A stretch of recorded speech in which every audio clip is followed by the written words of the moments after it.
Hoy iniciamos con el coleccionable de Salvat.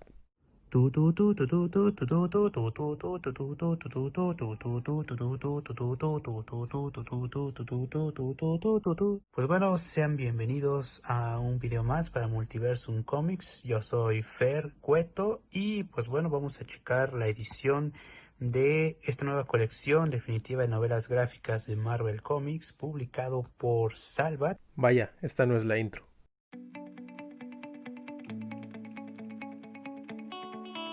Hola, ¿qué tal? Bienvenidos a Multiversum Comics. Con este video empezamos la serie de pequeñas reseñas que le dedicaremos a cada tomo del coleccionable de Salvat. Videos que obviamente van a poder ver cada quincena en caso de los primeros 6 tomos y cada semana en el resto. El de hoy lo realizamos en conjunto Rafa y yo, así que primero vamos a ver un poco de la edición.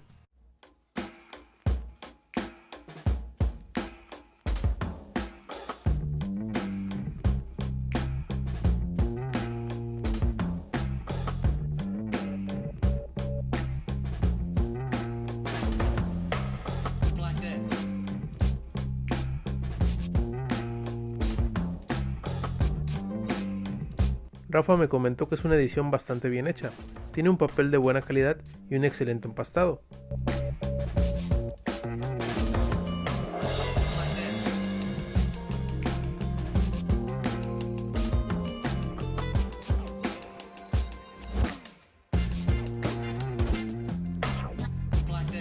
Además del cómic hay mucho contenido extra que sirve para enriquecer un poco la historia e incluso ir conociendo un poco más del medio.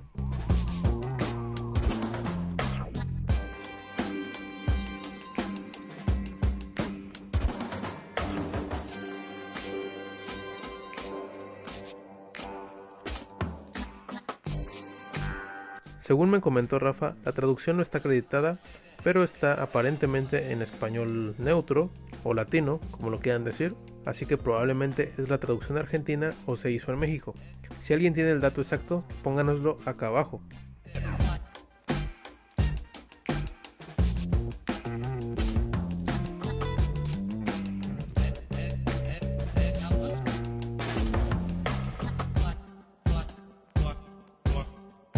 Este primer volumen, Amazing Spider-Man Coming Home o El asombroso hombre araña, de vuelta a casa o bienvenido a casa, corresponde al volumen 2 de Amazing Spider-Man a los números del 30 al 35.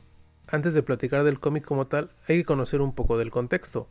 Como pueden ver, esta historia pertenece al volumen 2 y esto se debe que a partir de finales de los 90, Marvel intentó hacer un volumen distinto de Spider-Man para atraer nuevas audiencias y refrescar la serie.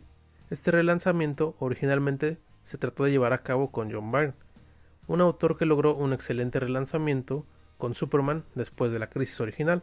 Sin embargo, el plan no funcionó y la etapa de Byrne fue muy fallida. Después vendría Howard Mackie, un autor del que yo no conozco prácticamente nada, pero todo lo que veo constantemente en blogs y videos de opinión es que no es un buen autor y su etapa de Spider-Man es de las peores que ha habido, muy aburrida. Así que digamos que en términos generales, Spider-Man, el título principal, estaba sumido en la mediocridad desde hace bastante tiempo. Pero Joe Quesada encontró un camino distinto, al traer autores de distintos ámbitos. El primer lugar donde se experimentó esto fue con Daredevil, su volumen 2 precisamente, el perteneciente a Marvel Knights. En ese volumen se trajo a Kevin Smith, un director de cine que realizó una excelente historia llamada Guardian Devil y que de hecho van a poder encontrar en este coleccionable de Salvat. Como fue muy exitoso, repitieron un poco la jugada y trajeron a Straczynski. Straczynski venía del mundo de las series de televisión y su programa más famoso era Babylon 5. Le dieron la serie principal, Amazing Spider-Man, y permaneció en el título a lo largo de 5 años, de 2001 a 2006. Es un autor un tanto polémico, creo que mucha gente detesta demasiado su etapa. Personalmente creo que está muy infravalorada. El problema es que es muy irregular y tiene dos pésimas historias o manejos editoriales que la condenan en global. Me refiero obviamente a Sins of Past y One More Day. Esta larga etapa se puede dividir en dos bloques, el primero donde compartía crédito con John Romita Jr. y el segundo que fue cuando entraron las historias polémicas. Creo que en general el primer bloque es un poco más uniforme, aunque igual hubo algunas decisiones editoriales que ya eran polémicas o criticadas en su tiempo, como el número dedicado al 11 de septiembre, pero hay varias historias buenas, números emotivos y conceptos que al menos intentaban hacer algo un poco distinto. También creo que el mayor halago que le podemos dar a la etapa de Straczynski es que fue el último autor que llevó al personaje por una progresión natural, ya que obviamente después de One More Day, pues es más notorio que Spider-Man entra constantemente en un ciclo, y durante buena parte de la etapa de Straczynski llegó a cotas de madurez importantes. Coming Home abre presentándonos a un Peter Parker treintañero, el cual viene de sufrir una separación con Mary Jane, está un poco distanciado de su tía May, y buscando, digamos que, un nuevo significado a su vida. Esta búsqueda lo lleva al instituto donde él estudió y a embarcarse en una nueva aventura como maestro, alternando un poco los papeles a las historias originales de Amazing Spider-Man. Como es bastante común con el arácnido, cuando su vida está más o menos tranquila, pasa algo muy preocupante. En este caso aparece un tipo muy extraño llamado Ezequiel, que tiene los mismos poderes que Peter, y le cuenta que el origen de sus habilidades va más allá de lo que él sabía o pensaba. Además, también le dice que un gran peligro se acerca, un peligro que no va a poder vencer. Y ese peligro está representado por un personaje que hoy en día es bastante conocido, Morlun. Así que en general veremos una historia con 4 elementos, mucha acción, un poco de crítica social, un buen trasfondo en la vida personal de Peter y una mirada retrocontinuista en el origen de sus poderes. Creo que es una historia de Spider-Man muy clásica y reconocible, con todos los elementos que los fans suelen valorar, pero que se atreve a presentar cosas un tanto distintas. De entrada, la narración de Straczynski es bastante ágil, sabe manejar el misterio y mesurar los tiempos, así como irnos entregando información, exposición de personaje y acción a partes iguales. Me gusta bastante la parte personal de Peter, hay una conversación telefónica con su tía May que me parece muy emotiva.